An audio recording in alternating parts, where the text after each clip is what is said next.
오늘은 야고보서 1장 12절부터 18절까지의 말씀을 보도록 하겠습니다. 야고보서 1장 12절부터 18절까지의 말씀을 다 같이 한 목소리로 봉독하도록 하겠습니다.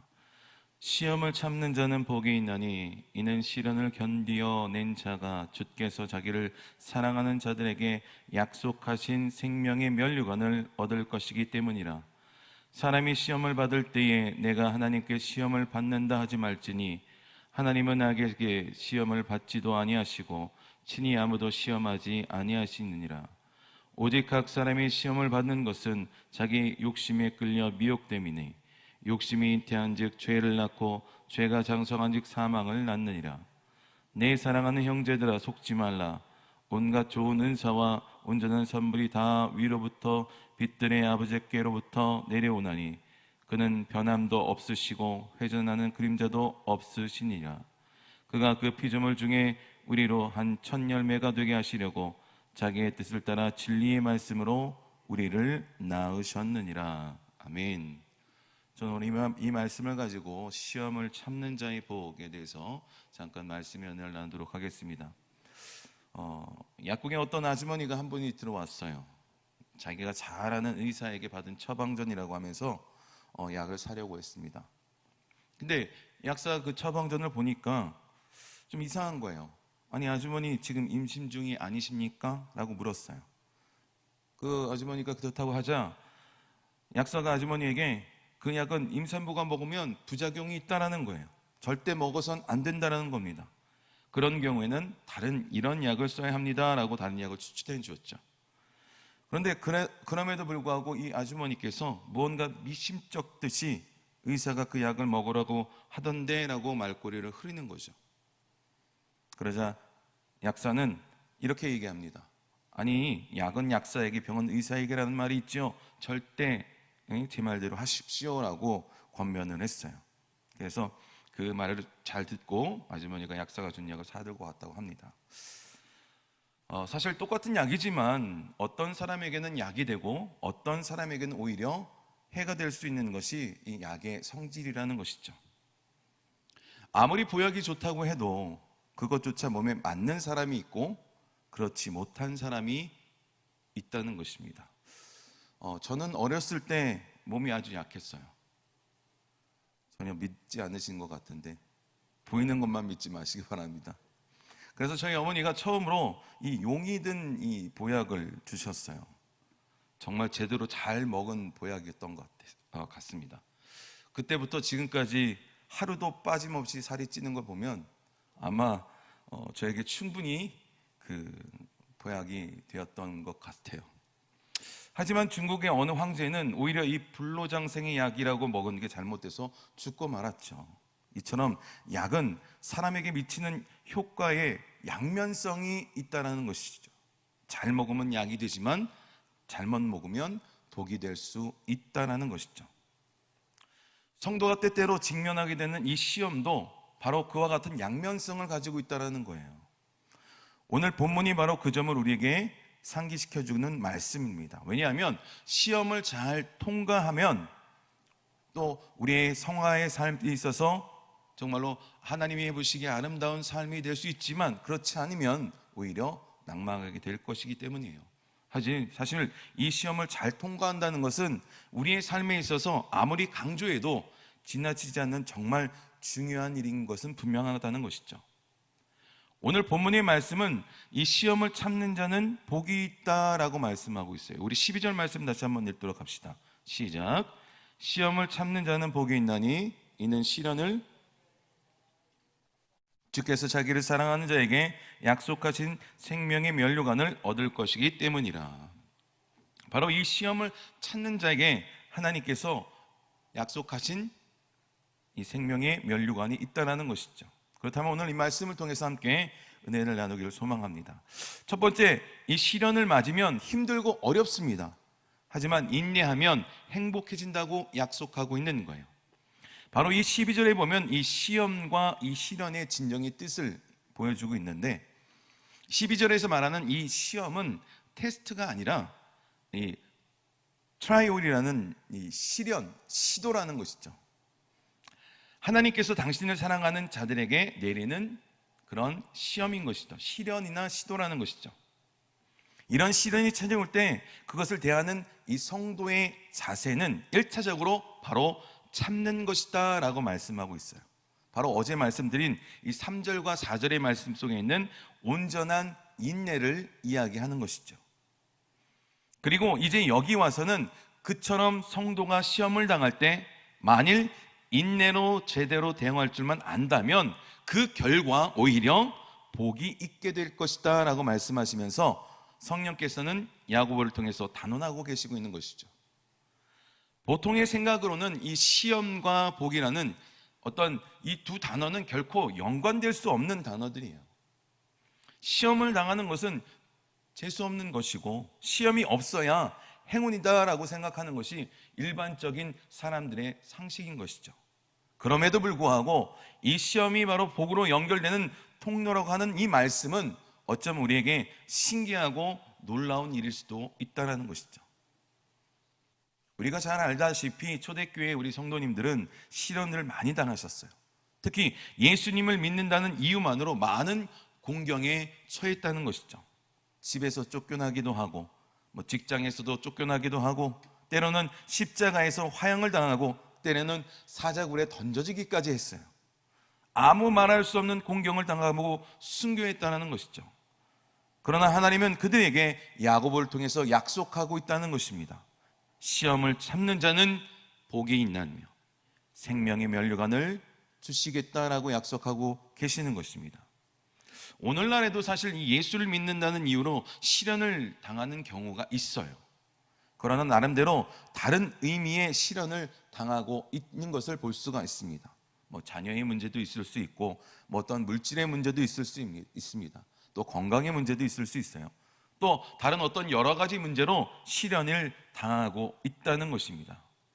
그 때문에 지금 이 자리에서도 남모르게 눈물을 흘리고 계시는 분도 있을 거예요. 그런데 하나님은 약속하셨다는 겁니다. 시련을 당하지만 낙심하지 말고 참고 이기면 행복이 있다라고 오늘 말씀하고 계시는 것이죠. 우리가 잘 알고 있는 아브라함도 그렇지 않습니까? 창세기 22장 1절에 보면 하나님이 아브라함을 시험하시려고 그를 부르는 장면이 나와요. 그리고 2절에서 이렇게 말합니다. 내 사랑하는 독자 이삭을 데리고 내가 내게 일러준 한 산 거기서 그를 번제로 드리라 라고 말씀합니다.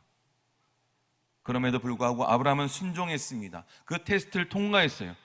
그러자 12절에 말씀합니다. 사자가 이르시되 그 아이에게 내 손을 대지 말라, 그에게 아무 일도 하지 말라. 내가 내 아들 내 독자까지도 내게 아끼지 아니하였으니 내가 이제야 내 하나님을 경외하는 줄을 아노라.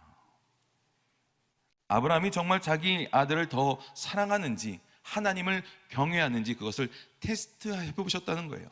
그래서 그런 시험을 주셨다는 겁니다. 주님께서도 때로는 우리 성도들에게 시련을 주는 이유는 바로 이런 사랑을 체크해 보시고자 하는 것이고, 또한 우리 자신도 하여금 스스로 하나님의 사랑을 더 확신하고자 하심을 인 것임을 기억하시기를 주님의 이름으로 축원드립니다. 대부분 사람들은 지금의 기쁨이 영원할 거라고 생각하지는 않아요. 지금 내가 가지고 있는 것, 내가 지금 누리고 있는 것 언젠간 사라질 것이다라고 가끔은 이렇게 추측을 하고도 한다는 것입니다. 그렇다면 기쁨도 잠시라고 생각한다면 나에게 처한 괴로움도 어려움도 영원히 끝나지 않을 것이라 생각해서는 안 된다는 것입니다. 기쁨도 영원한 것이 아니면 우리에게 다가온 슬픔도 영원하지 않다라는 거예요. 그런데 사람들은 이 기쁨은 잠시 사라질 것을 알지만 고통과 또한 슬픔은 영원할 거라고 생각해요. 그래서 그걸 통해서 절망하고 낙심하고 포기하기도 한다는 것입니다. 하지만 이 세상엔 좋은 것도 나쁜 것도 영원한 것이 없음을 기억하시길 주님의 이름으로 축원드립니다. 사랑하는 성도 여러분, 시험과 시련을 당한다 할지라도 참고 이기시기를 바랍니다. 시련은 즐거운 일이 아니에요. 물론 어려운 일입니다. 하지만 참고 이겨낸 사람에겐 유익과 행복하게 하는 비결을 우리에게 주심을 믿으시길 주님의 이름으로 축원드립니다. 그러므로 지금 어렵습니까? 힘든 시기를 가고 있습니까? 이기시길 바랍니다. 온전한 믿음으로, 온전한 인내로, 또한 주님이 주신 능력으로 반드시 이겨나가는 저와 여러분의 삶이 되기를 주님의 이름으로 축원드립니다. 두 번째, 시련을 맞이하면 힘들고 어렵겠지만 하나님을 원망하지 말아야 한다는 것이죠. 많은 사람들이 시련을 당해서 하나님을 원망하고 또 운명을 저주하는 것을 볼 수가 있어요. 이것은 참으로 어리석은 일이라는 것이죠. 우리 13절 말씀 나같이 보도록 합시다. 사람이 시험을 받을 때에 내가 하나님께 시험을 받는다 하지 말지니 하나님은 악에게 시험을 받지도 아니하시고 친히 아무도 시험하지 아니하시느니라. 이 말씀의 뜻은 시련을 당할 때 절대로 하나님을 원망하지 말라는 거예요. 여기서 시련을 참으면 복이 있다고 하다가 시험을 언급한 이유를 먼저 살펴봐야 합니다. 앞서 12절에 말하는 이 시험은 테스트가 아니라 시련과 시도라고 말씀을 드렸어요. 그런데 13절에 이 시험은 문자 그대로 시험이라는 것이죠. 개역 성경에는 똑같이 시험이라고 번역했지만 이 개정판에는 이 12절에서 시험이 시련임을 분명히 보여주고 있습니다. 이 시련을 참고 이기는 사람에게 새로운 삶을 여는 기회가 되는 거예요. 그러나 좌절하고 포기하는 사람에게는 하나님을 원망하여도 하고 떠나가기도 하는 시험이 될 수 있다라고 성경은 말씀하고 있는 것입니다. 시련을 기회로 삼을 것인지 아니면 시련을 당해서 시험에 빠질 것인지는 내가 선택해야 한다는 것입니다. 많은 사람에게 시련은 시험입니다. 이스라엘 백성도 광야에서 시련을 당할 때 시험에 빠졌죠. 그들은 시련을 극복하려고 하지 않고 하나님을 오히려 원망했어요. 하나님의 구원의 손길을 그렇게 목격하고 체험했음에도 불구하고 하나님을 원망했다는 거예요. 그런 사람에겐 시련은 분명 시험이라는 것이죠. 사랑하는 성도 여러분, 시련을 이기십시오. 시련을 당해서 시험에 들지 말기를 축원합니다. 아무리 어려운 일이 있어도 시험에 들고 하나님을 원망하지 말기를 바랍니다. 오히려 힘들면 기도하십시오. 힘들수록 하나님의 능력을 구하십시오. 기도하면 시련을 이길 수 있습니다. 기도하지 않으면 시련을 이기지 못하고 시험에 들기 쉽다라는 거예요. 기도하지 않는 것은 힘이 없어서가 아니에요. 기도하지 못하는 것이 아닙니다. 힘이 남아있기 때문에 기도하지 않는 거예요. 그러므로 오늘 주신 하나님의 말씀을 듣기를 주님의 이름으로 축원드립니다. 너무나 많은 사람들이 이 시련을 이기지 못해서 시험에 들고 주님을 떠나는 것을 볼 수가 있어요. 그러므로 하나님을 원망하지 마시기 바랍니다. 하나님은 우리에게 좋은 것을 주시길 원하시는 분이에요. 그러므로 하나님을 원망하지 말고 시련을 이길 수 있도록 능력을 구하는 기도를 하시기를 주님의 이름으로 축원드립니다. 또 세 번째, 이 탐욕과 탐심을 경계한다는 거예요. 사실 시련은 하나님께서 주시는 것이 아니라고 말씀합니다. 오히려 우리의 탐욕과 탐심을 통해서 생기는 거예요. 14절 15절 말씀을 보도록 합시다. 오직 각 사람이 시험을 받는 것은 자기 욕심에 끌려 미혹됨이니 욕심이 잉태한즉 죄를 낳고 죄가 장성한즉 사망을 낳느니라. 야고보 사도는 우리에게 정확히 이야기하고 있어요. 하나님을 원망하지 말고 오히려 자신의 욕심을 경계하라고 말씀하고 있습니다. 세계의 갑부, 혹시 이 록펠러라는 사람을 아십니까? 정말로 세계에 정말로 이렇게 돈이 많은 사람이다라고 많은 사람들이 이야기하는 그런 사람입니다. 그 사람이 죽기 직전에 얼마 더 벌기를 원하는가라고 질문을 이렇게 했어요. 여러분들에게 만약에 이러한 질문을 만약에 드렸다면 여러분은 어떤 말을 하겠습니까? 근데 이 사람은 just a little more, 조금만 더, 그렇게 많이 가졌음에도 불구하고 조금만 더 벌기를 원한다는 거예요. 이처럼 인간의 욕심은 끝을 날 수 없는 겁니다. 원래 욕심은 그 자체가 나쁜 것은 아니죠. 하지만 여기서 육체적이고 이기적이고 악의적인 어떤 욕망을 가리키는 뜻으로 사용하고 있는 거예요. 이 사람이 시험을 받고 거기에 미혹된 이유는 바로 자기의 욕심에 끌리기 때문이라는 것입니다.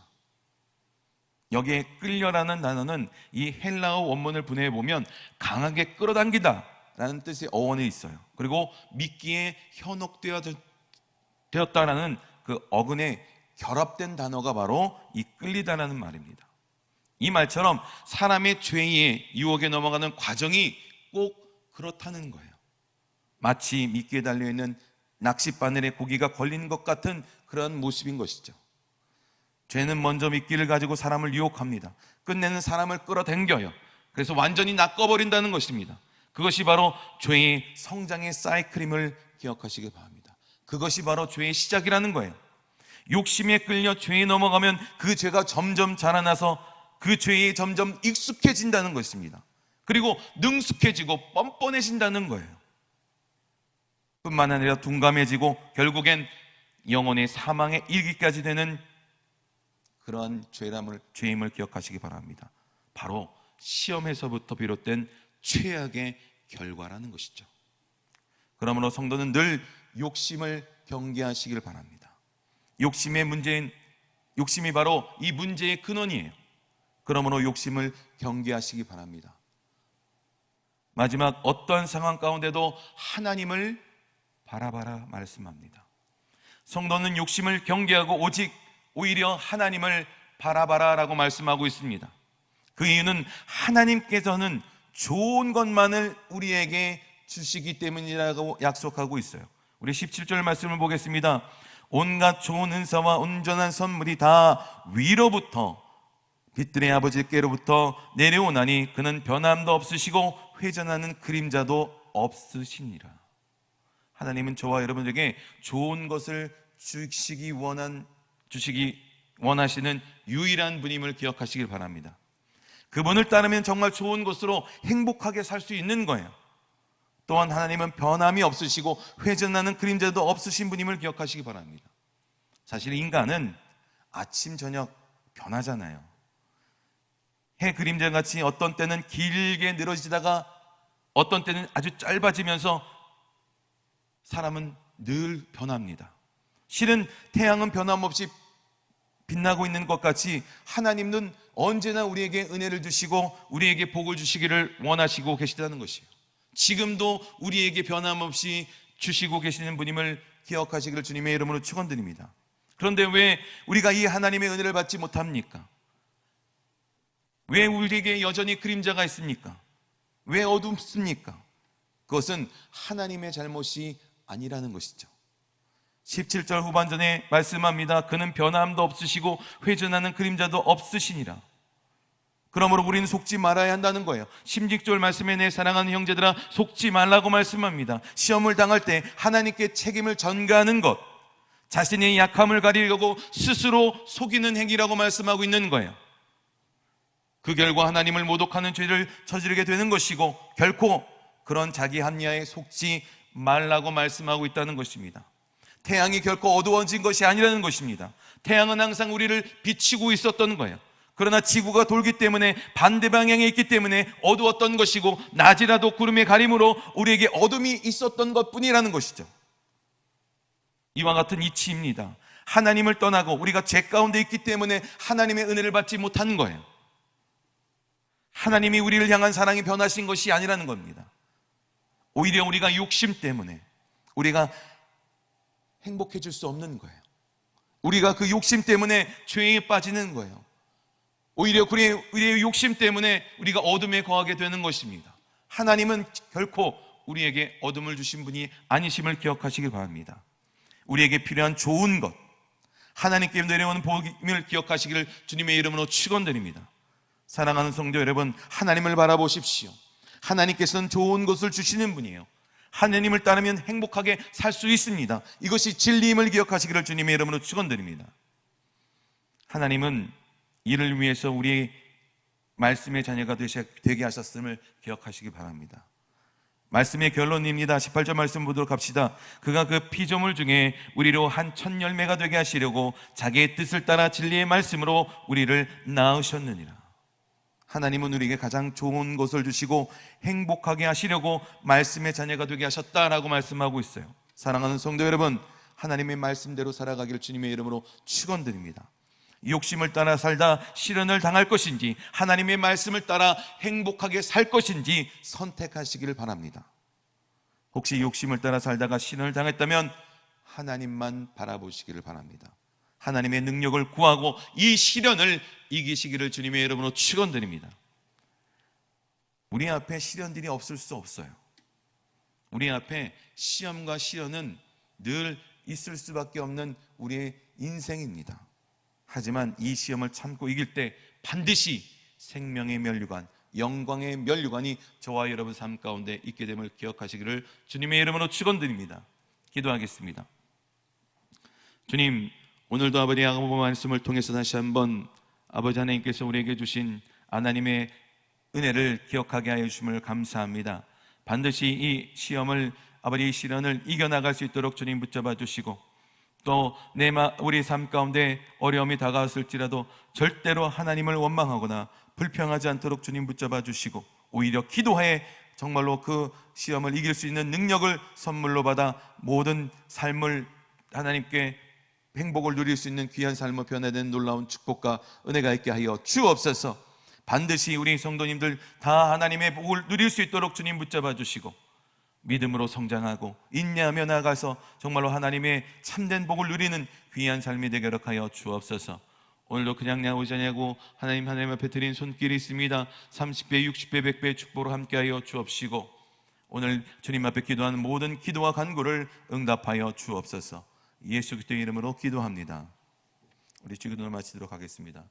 하늘에 계신 우리 아버지여, 이름이 거룩히 여김을 받으시오며 나라가 임하시오며 뜻이 하늘에서 이루어진 것 같이 땅에서 이루어지이다. 오늘 우리에게 일용할 양식을 주시옵고, 우리가 우리에게 죄진 자를 사하여 준 것 같이 우리 죄를 사하여 주시옵고, 우리를 시험에 들게 하지 마시옵고 다만 악에서 구하시옵소서. 나라와 권세와 영광이 아버지께 영원히 있사옵나이다. 아멘. 이 나라는 오늘은 야고보서 1장 12절부터 18절까지의 말씀을 보도록 하겠습니다. 야고보서 1장 12절부터 18절까지의 말씀을 다 같이 한 목소리로 봉독하도록 하겠습니다. 시험을 참는 자는 복이 있나니 이는 시련을 견디어 낸 자가 주께서 자기를 사랑하는 자들에게 약속하신 생명의 면류관을 얻을 것이기 때문이라. 사람이 시험을 받을 때에 내가 하나님께 시험을 받는다 하지 말지니 하나님은 나에게 시험을 받지도 아니하시고 친히 아무도 시험하지 아니하시느니라. 오직 각 사람이 시험을 받는 것은 자기 욕심에 끌려 미혹됨이니 욕심이 잉태한즉 죄를 낳고 죄가 장성한즉 사망을 낳느니라. 내 사랑하는 형제들아, 속지 말라. 온갖 좋은 은사와 온전한 선물이 다 위로부터 빛들의 아버지께로부터 내려오나니 그는 변함도 없으시고 회전하는 그림자도 없으시니라. 그가 그 피조물 중에 우리로 한 천 열매가 되게 하시려고 자기의 뜻을 따라 진리의 말씀으로 우리를 낳으셨느니라. 아멘. 저는 오늘 이 말씀을 가지고 시험을 참는 자의 복에 대해서 잠깐 말씀의 은혜를 나누도록 하겠습니다. 약국에 어떤 아주머니가 한 분이 들어왔어요. 자기가 잘 아는 의사에게 받은 처방전이라고 하면서 약을 사려고 했습니다. 근데 약사가 그 처방전을 보니까 좀 이상한 거예요. 아니, 아주머니 지금 임신 중이 아니십니까? 라고 물었어요. 그 아주머니가 그렇다고 하자 약사가 아주머니에게 그 약은 임산부가 먹으면 부작용이 있다라는 거예요. 절대 먹어선 안 된다는 겁니다. 그런 경우에는 다른 이런 약을 써야 합니다라고 다른 약을 추천해 주었죠. 그런데 그럼에도 불구하고 이 아주머니께서 무언가 미심쩍 듯이 의사가 그 약을 먹으라고 하던데라고 말꼬리를 흐리는 거죠. 그러자 약사는 이렇게 얘기합니다. 아니, 약은 약사에게, 병은 의사에게라는 말이 있죠. 절대 제 말대로 하십시오라고 권면을 했어요. 그래서 그 말을 잘 듣고 아주머니가 약사가 준 약을 사들고 왔다고 합니다. 사실 똑같은 약이지만 어떤 사람에게는 약이 되고 어떤 사람에게는 오히려 해가 될 수 있는 것이 이 약의 성질이라는 것이죠.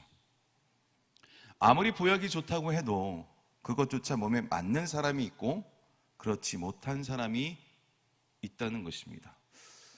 저는 어렸을 때 몸이 아주 약했어요. 전혀 믿지 않으신 것 같은데 보이는 것만 믿지 마시기 바랍니다. 그래서 저희 어머니가 처음으로 이 용이 든 이 보약을 주셨어요. 정말 제대로 잘 먹은 보약이었던 것 같습니다.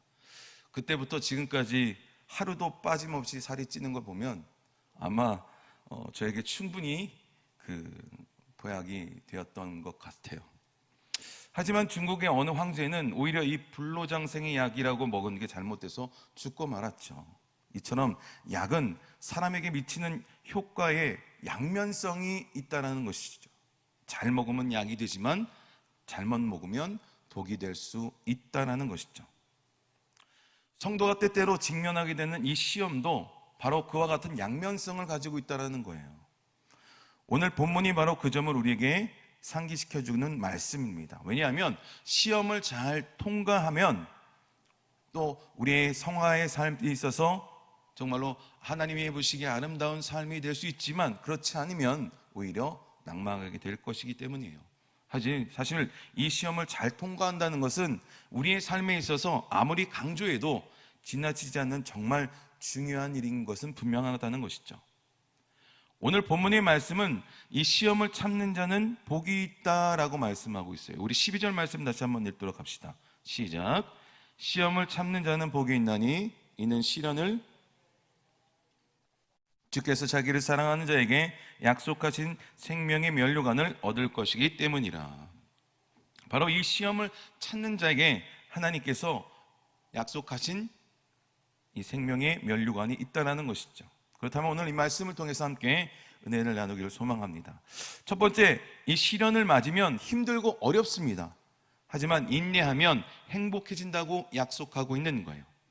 바로 이 12절에 보면 이 시험과 이 시련의 진정의 뜻을 보여주고 있는데 12절에서 말하는 이 시험은 테스트가 아니라 이 트라이올이라는 이 시련, 시도라는 것이죠. 하나님께서 당신을 사랑하는 자들에게 내리는 그런 시험인 것이죠. 시련이나 시도라는 것이죠. 이런 시련이 찾아올 때 그것을 대하는 이 성도의 자세는 1차적으로 바로 참는 것이다 라고 말씀하고 있어요. 바로 어제 말씀드린 이 3절과 4절의 말씀 속에 있는 온전한 인내를 이야기하는 것이죠. 그리고 이제 여기 와서는 그처럼 성도가 시험을 당할 때 만일 인내로 제대로 대응할 줄만 안다면 그 결과 오히려 복이 있게 될 것이다 라고 말씀하시면서 성령께서는 야고보를 통해서 단언하고 계시고 있는 것이죠. 보통의 생각으로는 이 시험과 복이라는 어떤 이 두 단어는 결코 연관될 수 없는 단어들이에요. 시험을 당하는 것은 재수 없는 것이고 시험이 없어야 행운이다라고 생각하는 것이 일반적인 사람들의 상식인 것이죠. 그럼에도 불구하고 이 시험이 바로 복으로 연결되는 통로라고 하는 이 말씀은 어쩌면 우리에게 신기하고 놀라운 일일 수도 있다는 것이죠. 우리가 잘 알다시피 초대교회 우리 성도님들은 시련을 많이 당하셨어요. 특히 예수님을 믿는다는 이유만으로 많은 공경에 처했다는 것이죠. 집에서 쫓겨나기도 하고 직장에서도 쫓겨나기도 하고 때로는 십자가에서 화형을 당하고 때로는 사자굴에 던져지기까지 했어요. 아무 말할 수 없는 공경을 당하고 순교했다는 것이죠. 그러나 하나님은 그들에게 야고보를 통해서 약속하고 있다는 것입니다. 시험을 참는 자는 복이 있나며 생명의 면류관을 주시겠다라고 약속하고 계시는 것입니다. 오늘날에도 사실 이 예수를 믿는다는 이유로 시련을 당하는 경우가 있어요. 그러나 나름대로 다른 의미의 시련을 당하고 있는 것을 볼 수가 있습니다. 자녀의 문제도 있을 수 있고 어떤 물질의 문제도 있을 수 있습니다. 또 건강의 문제도 있을 수 있어요. 또 다른 어떤 여러 가지 문제로 시련을 당하고 있다는 것입니다. 그 때문에 지금 이 자리에서도 남모르게 눈물을 흘리고 계시는 분도 있을 거예요. 그런데 하나님은 약속하셨다는 겁니다. 시련을 당하지만 낙심하지 말고 참고 이기면 행복이 있다라고 오늘 말씀하고 계시는 것이죠. 우리가 잘 알고 있는 아브라함도 그렇지 않습니까? 창세기 22장 1절에 보면 하나님이 아브라함을 시험하시려고 그를 부르는 장면이 나와요. 그리고 2절에서 이렇게 말합니다. 내 사랑하는 독자 이삭을 데리고 내가 내게 일러준 한 산 거기서 그를 번제로 드리라 라고 말씀합니다. 그럼에도 불구하고 아브라함은 순종했습니다. 그 테스트를 통과했어요. 그러자 12절에 말씀합니다. 사자가 이르시되 그 아이에게 내 손을 대지 말라.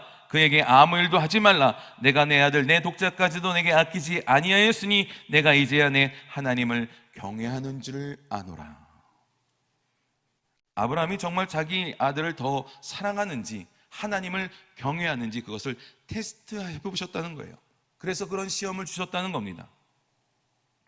주님께서도 때로는 우리 성도들에게 시련을 주는 이유는 바로 이런 사랑을 체크해 보시고자 하는 것이고, 또한 우리 자신도 하여금 스스로 하나님의 사랑을 더 확신하고자 하심을 인 것임을 기억하시기를 주님의 이름으로 축원드립니다.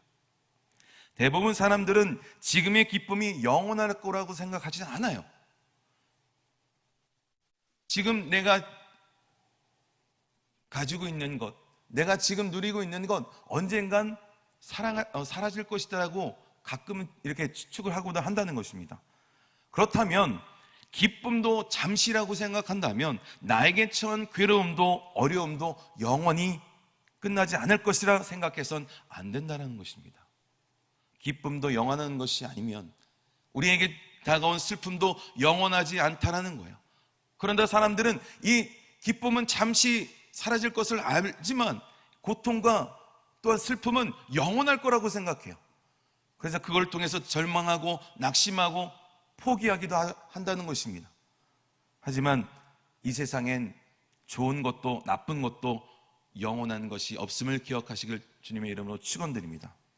사랑하는 성도 여러분, 시험과 시련을 당한다 할지라도 참고 이기시기를 바랍니다.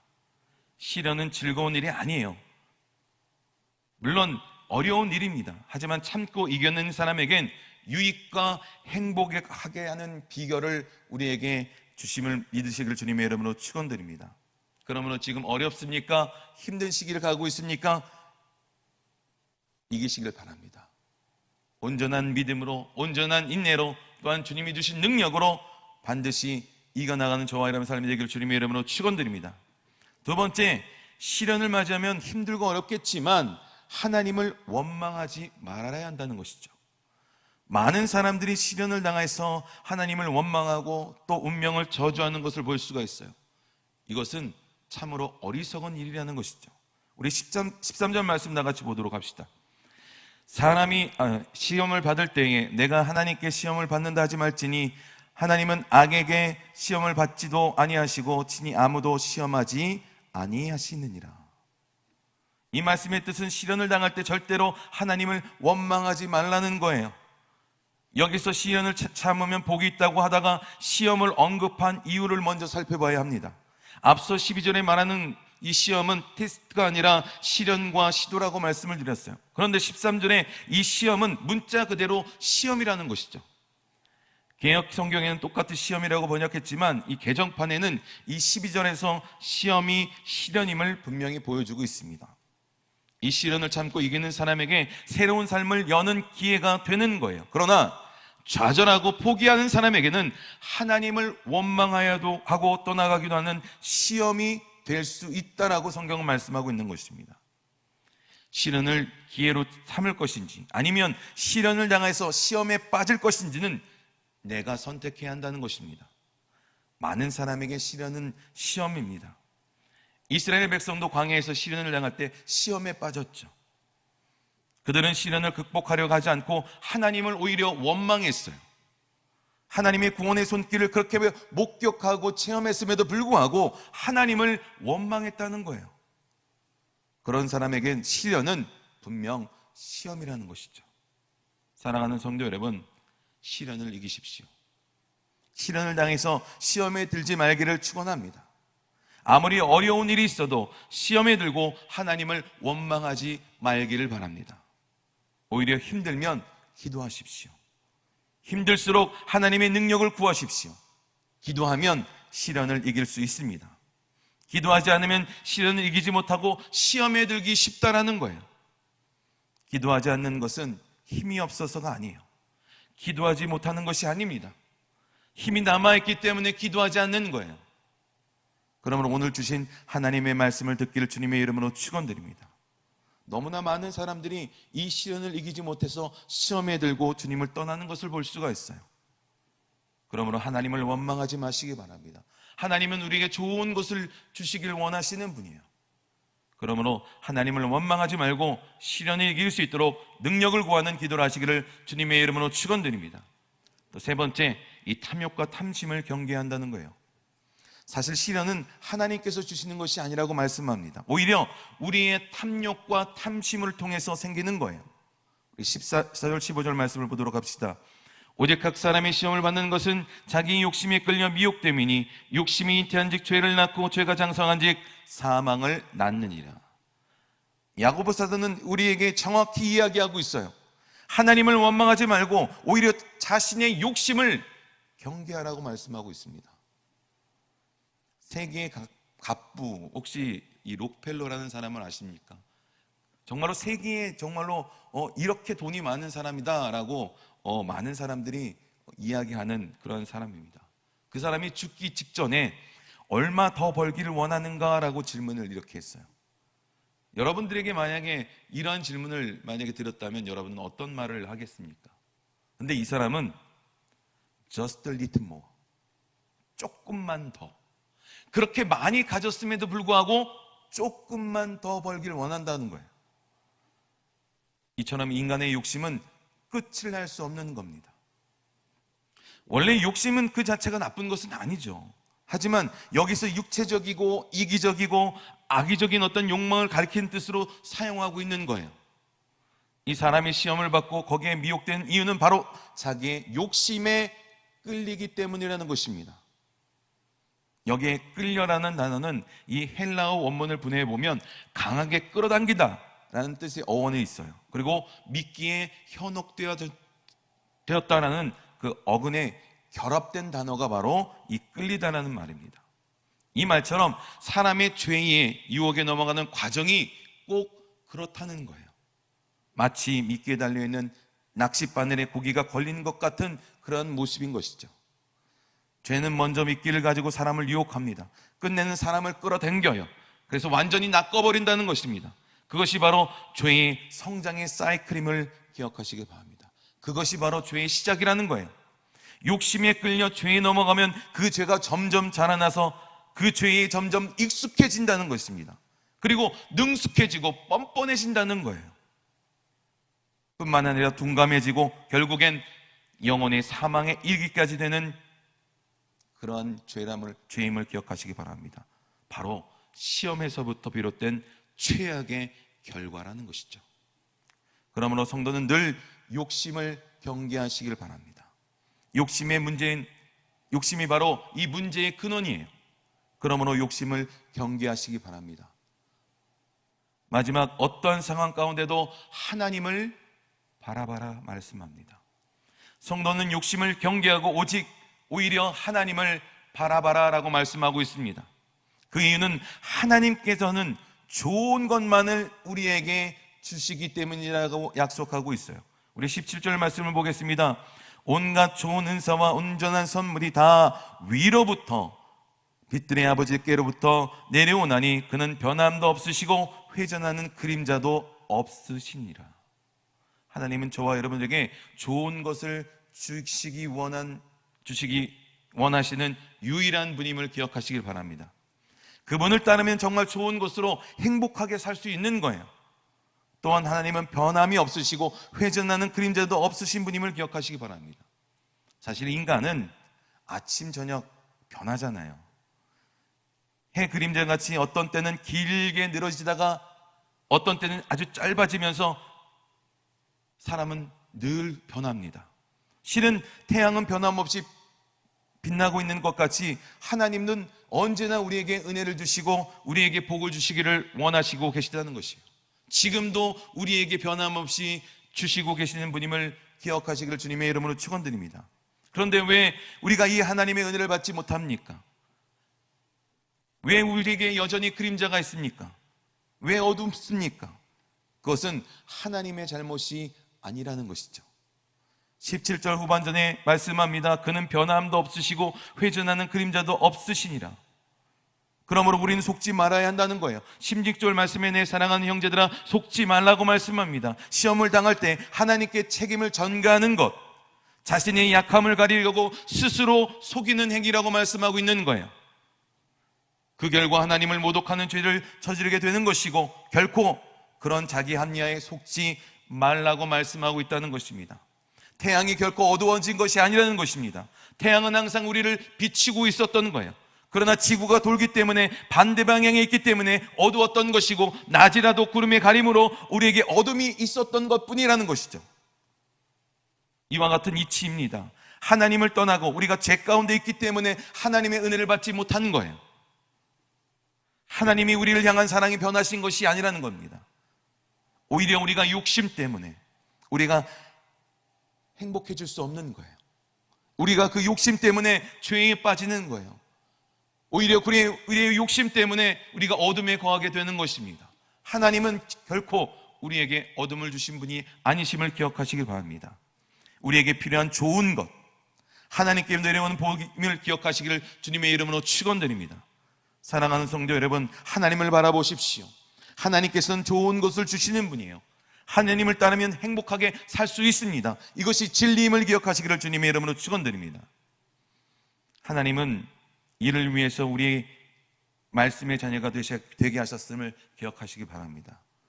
말씀의 결론입니다. 18절 말씀 보도록 합시다. 그가 그 피조물 중에 우리로 한 첫 열매가 되게 하시려고 자기의 뜻을 따라 진리의 말씀으로 우리를 낳으셨느니라.